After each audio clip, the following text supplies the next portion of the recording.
10 bagay na hindi mo alam tungkol sa iyong katawan. Sa video na ito, pag-uusapan natin ang mga iba't ibang mga bagay na marahil hindi mo alam tungkol sa iyong katawan. Yan man sit back, relax, enjoy at subscribe. Okay, go! Ang pag-ikap, kalimitan ay nakakahawa daw.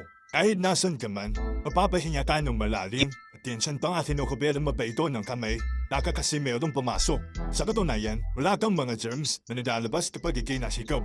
Ang ating katawan kasi ay may sariling sistema para protektahan tayo sa iba't ibang mekanismo.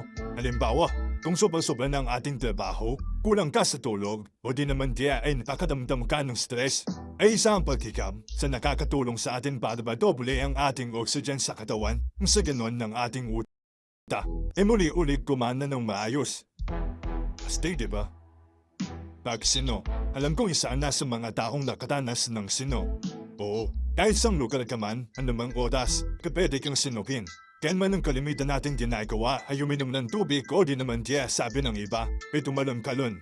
Pero teka, bakit nga ba sinisino ang isang tao? Ito ay dahil sa pagkain. Oo, kapag nakakalanog tayo ng mabilisan ng isang malaking bahagi